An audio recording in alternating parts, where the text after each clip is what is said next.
Warren, and thank all of you for coming. I want to first say a word about the Gao Lecture, which has long been one of the premier events in the year for the School of Policy Studies.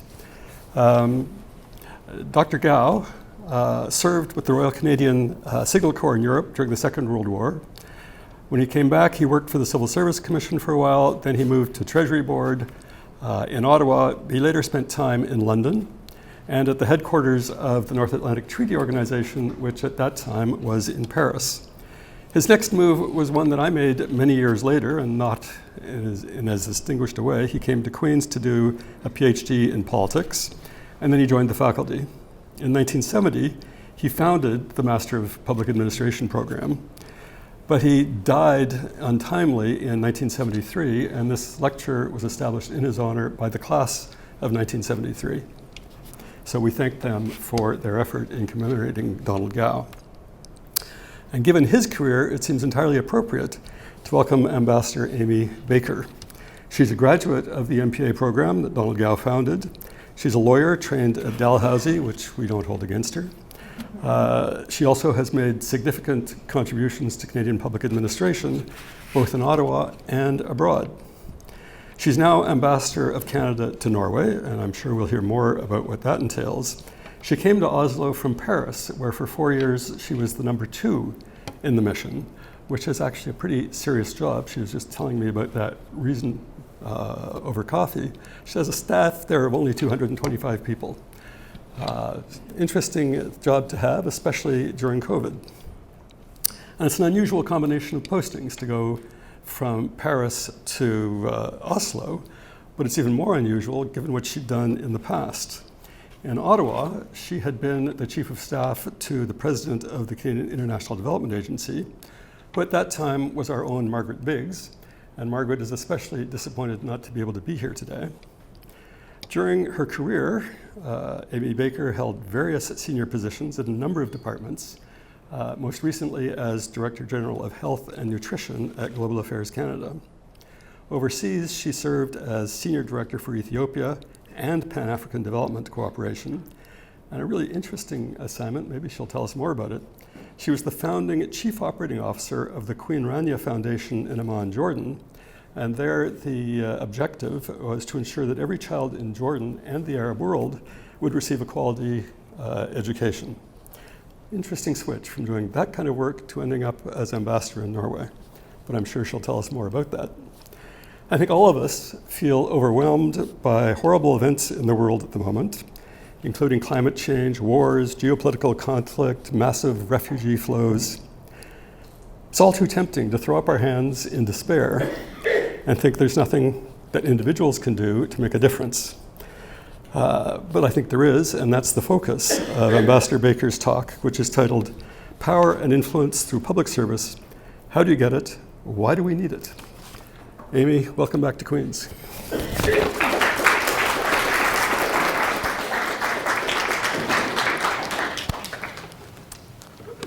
Thank you so much, Bob. Hi, everyone. I attended the Gao Memorial Lecture in 1999 as an MPA student. At the time, it was a banquet, and so it was very formal, and probably one of the first such events I had ever participated in. I was impressed by the gravitas of it all, and I was filled with thoughts and ideas prompted by the speech. And as people slowly finished their espresso and gathered themselves to depart, I jumped up and grabbed the microphone. Yeah, I did that.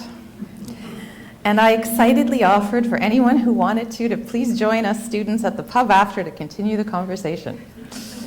To his credit, I believe Dr. Keith Banting did join us that night, but I'm pretty sure he was the only one there who was not a student. Dr. Wolf, Bob, I will not ask you to confirm, but I doubt that any of my professors, in watching me bound uninvited onto the stage, thought, now that girl will be giving the Gao lecture herself one day. So that was the first thing that crossed my mind when I was invited to come speak to you today.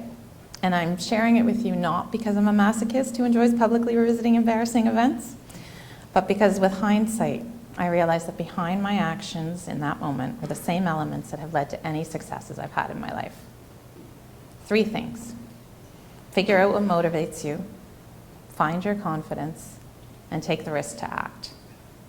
In my case, back in 1999, the motivation behind my grabbing of the microphone was purely the desire to continue the conversation, to continue to explore the ideas percolating in the room. The confidence, well, that may have come from the wine that was served, and the risk was the risk of looking like a bit of an idiot. The payoff, a good number of students who were as eager as I joined me for an interesting discussion. And we had Keith Banting with us, which was pretty cool. This little story, and a lot of what I will talk to you about today, is personal, is focused on me and on you as individuals.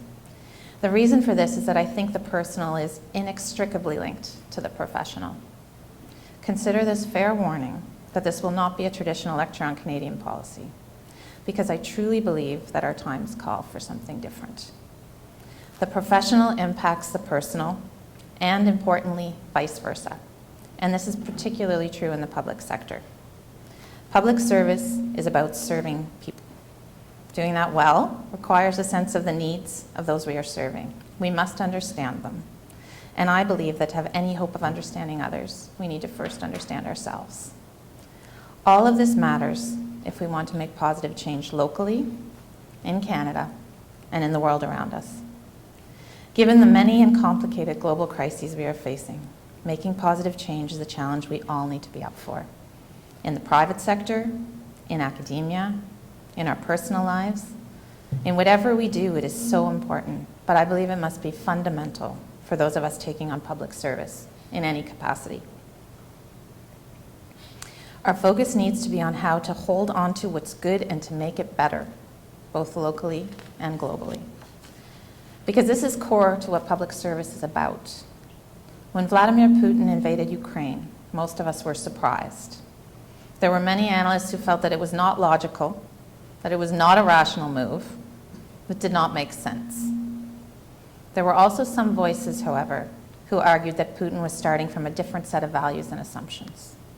While completely agreeing that this was an illegal war of aggression, they pointed out that once one understood his starting point, whether you accepted it or not, you could see how he might argue that his actions were both logical and rational. My point here is that the more we can understand the motivation of the other, the more we can be prepared for what might come, for what they might do. This applies in so many contexts, from situations like China and Taiwan to Canadian federal, provincial, territorial relations. Understanding motivations, your own and those of others, is one critical prerequisite to positive change.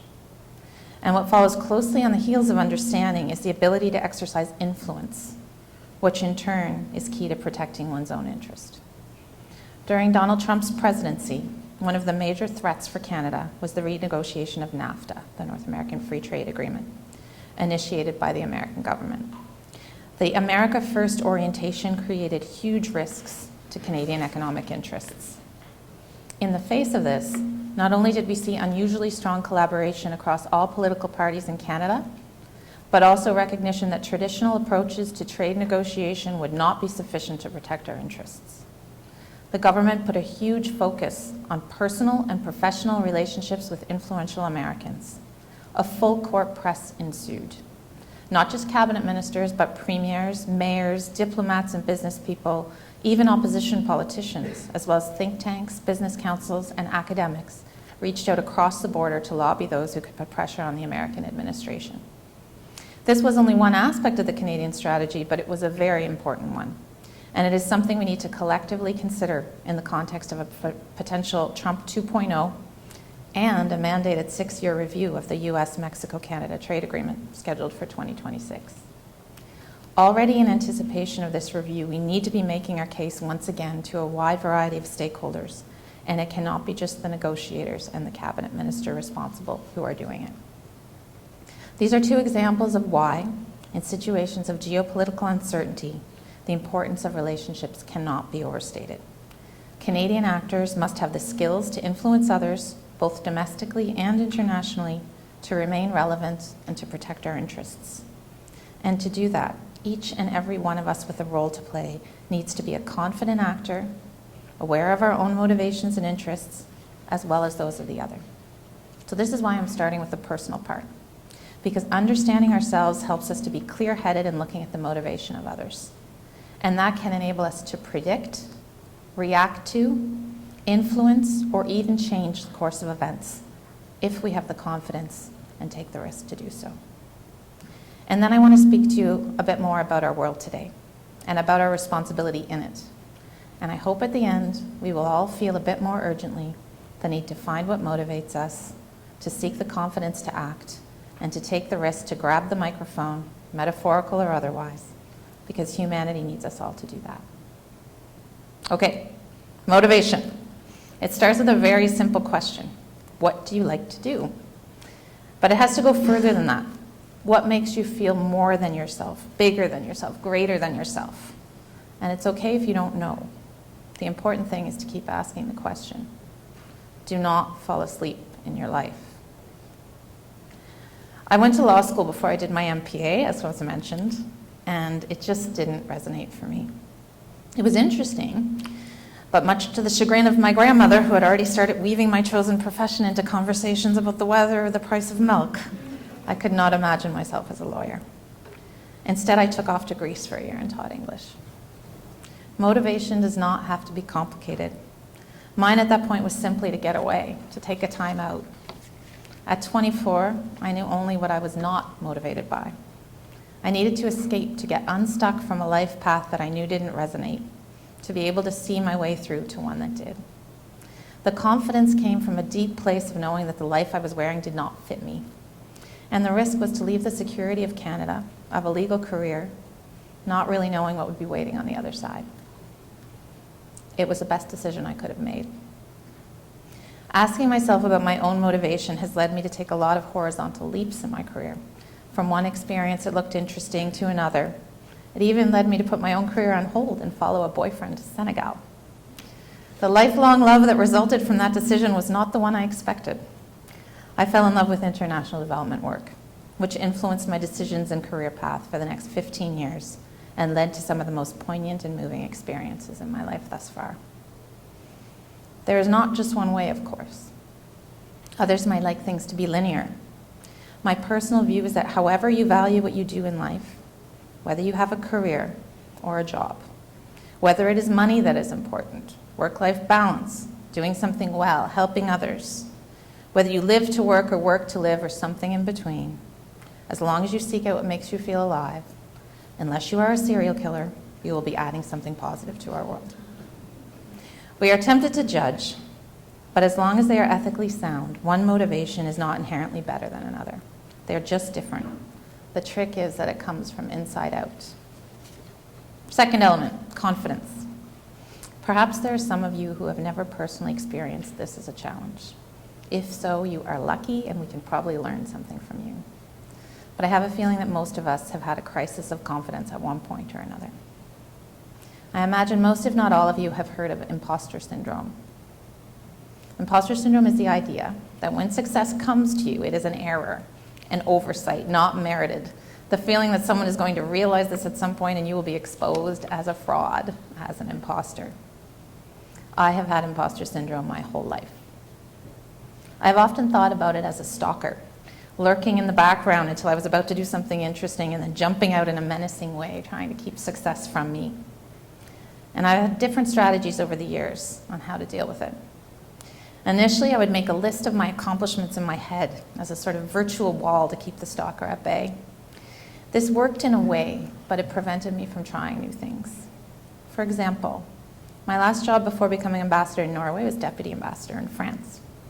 I did not initially apply for that job because it would have been a promotion, because most of the work would have been in my second language, because it was something I had not done before. I had no accomplishment to point to quiet the imposter syndrome stalker. Now, I was lucky because I had champions looking out for me. And so I had someone call me and ask me why I did not apply. And it was only then that I realized I'd been censoring myself, that I had put a limit on my own success. I had installed a layer of my own glass ceiling. And here I want to say a word to those who identify as women, because there is a gender element to this story that is important to flag. While anyone can suffer from imposter syndrome, and I have been honestly surprised since I started asking the question how many people of whatever gender or sex have experienced it, there is a second problem that is more prominent among those who identify as women. And that is something called the unentitled mindset. A study done by the female lead concluded that women have been socially conditioned to feel less entitled than men in all areas of their lives. This has created a big entitlement gap between men and women. This unentitled mindset is a persistent problem that women face in their careers, leading to a lack of confidence at work. Most women in the study described this as a mindset where they were unsure whether they deserved better conditions. To be clear, the problem in this instance is not that men felt that they deserve promotions, new opportunities, and salary increases. It is that women too often feel that they do not. And as someone who considered herself quite enlightened on the subject of female empowerment, I was honestly shocked when I realized that without even being aware of it, I had unconsciously adopted exactly the mindset that this research identifies. I had taken myself out of the game before it even started.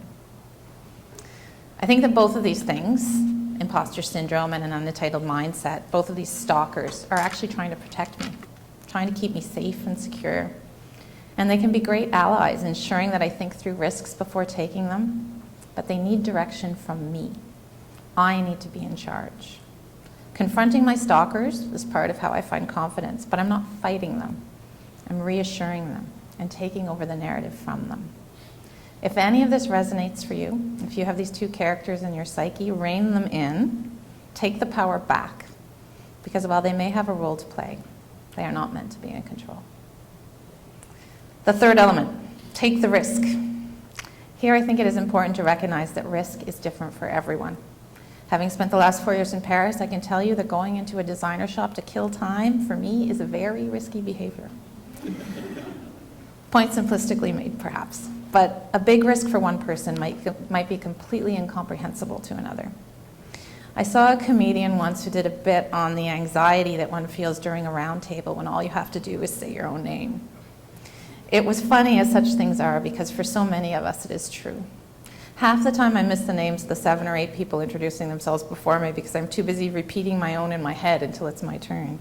Like I'm going to forget it. My name's 3 letters long. It's a very strange phenomenon, but I do believe the feeling is more common than one tends to think. If you are a person who rarely speaks up, and if you're feeling the urge to do it, take the risk. Because you would not be feeling that feeling if you did not have something worth saying. What I am getting at is, you'll recognize the presence of risk because you'll feel it in your stomach, in your legs, wherever your body lets you know that this is something out of the ordinary. It feels uncomfortable. I think that feeling is your body preparing itself. When this happens at work, in an area you know or something you've reflected upon, or a topic you care about, take it as a sign that you should share your perspective, speak up, engage, step forward, act, whatever that action is. That jittery, anxious feeling associated with taking a risk can be a motivating factor. If you are not ready to take the risk, your body will not send you this jolt. For example, 15 years ago, if someone suggested I apply to be ambassador somewhere, I would have felt absolutely nothing, except maybe a vague anticipation, because I knew it was too far from my level of experience to be a thing. But 5 years ago, just thinking about it, my stomach filled with butterflies, because my body knew that this was within the realm of the possible. It may work out, or it may not. But as conventional wisdom says, not trying in the long run is always what one regrets. So know yourself, know what motivates you, what it is that can make the hours pass without you knowing it, other than binge watching Ted Lasso. Find confidence in that motivation, in that passion, and take the risk, whatever that is for you. Now, the bigger question remains, how does this personal reflection relate to our world today? I suppose my earlier examples give some clue as to where I'm going with this.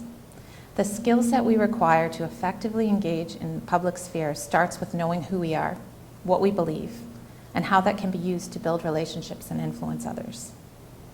Why is this skill set particularly important at this point in time?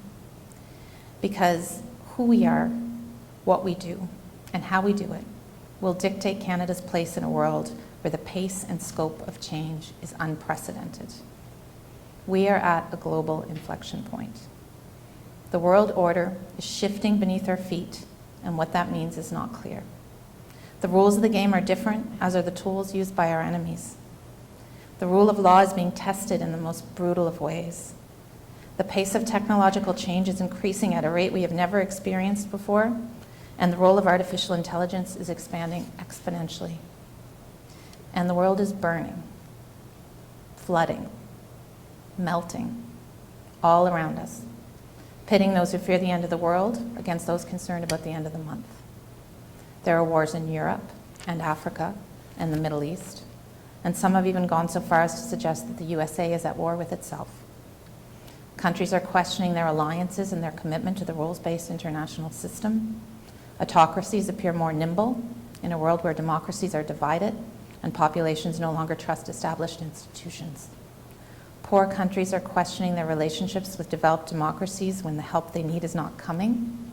And democracies are questioning providing that help when inflation and economic downturns significantly impact their own populations. The same can be said of the fight against climate change, exacerbated by the widespread impact of energy and food crises intensified by Russia's illegal war against Ukraine.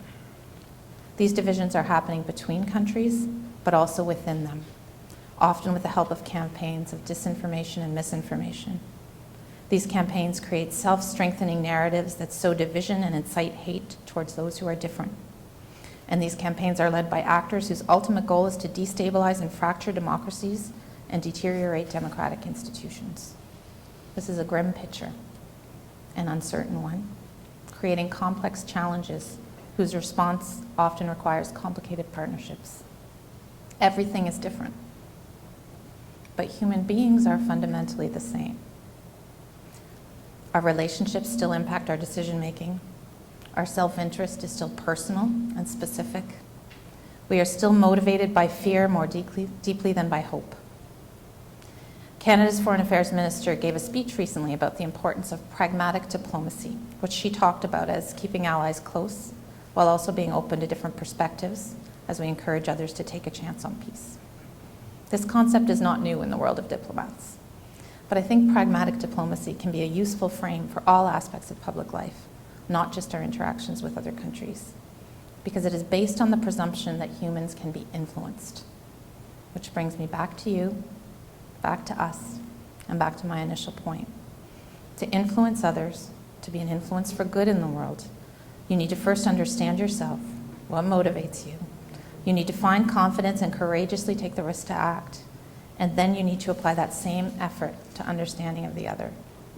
When things are unclear, relationships allow you to develop solid alliances to move forward. Seeking out new solutions, innovative responses across sectors, across cultures, across belief systems can only be done from a place of strong values, confidence, and openness. And it requires a flexibility and adaptability to see where there may be common ground with the other, or at the very least, common interests. Canadian values of human rights, choice, freedom are deeply rooted and arguably generally accepted across the Canadian political spectrum. But we cannot uphold and defend these values alone. A recent example, the arbitrary detention of the two Michaels, is evidence of that. Canada needs allies. And inclusive multilateral action is imperative if we are to effectively shore up the rules-based international system and protect our values.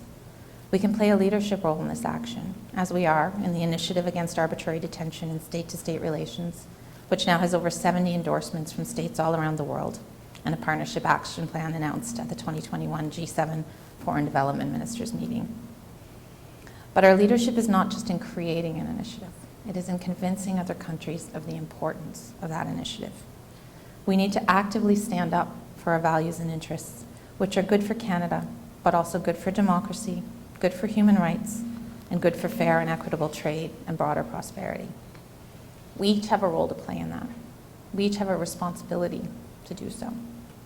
The next question for you then is, with this in mind, what is the interplay between your motivation and your responsibility?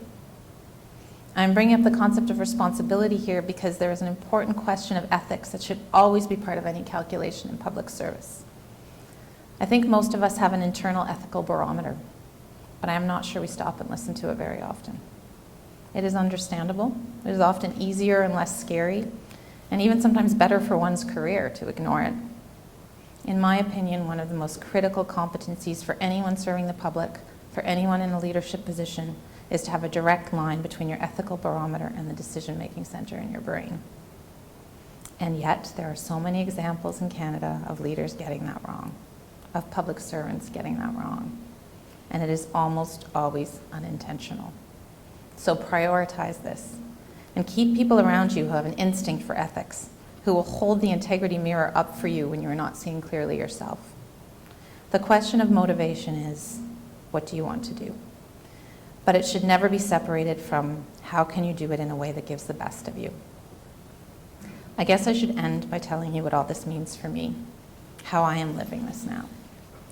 The priorities of my current job relate to Canadian-Norwegian partnership, increased human, economic, climate, and physical security in the Arctic, innovation across 2 progressive oil-producing economies to combat climate change and make the green transition, shared economic prosperity, collaboration on gender equality and diversity, equity, and inclusion, and protection of the rules-based international system.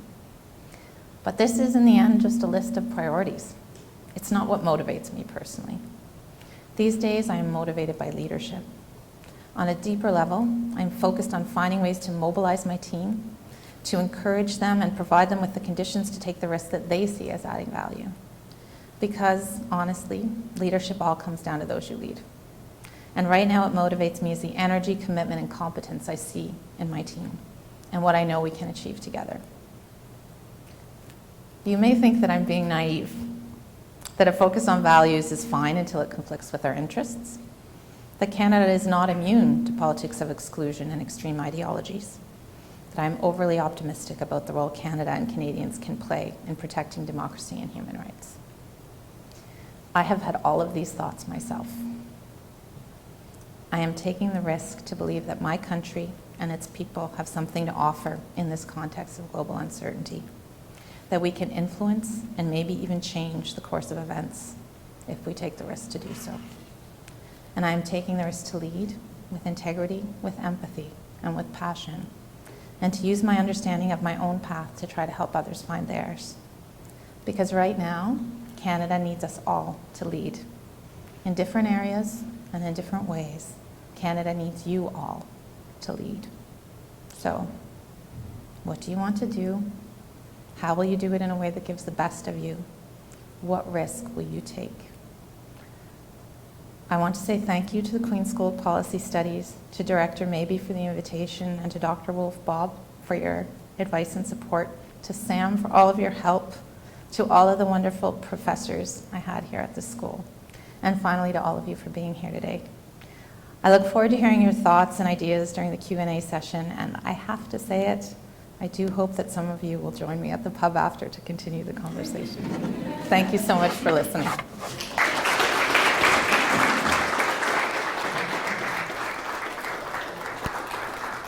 Thank you so much. That was great.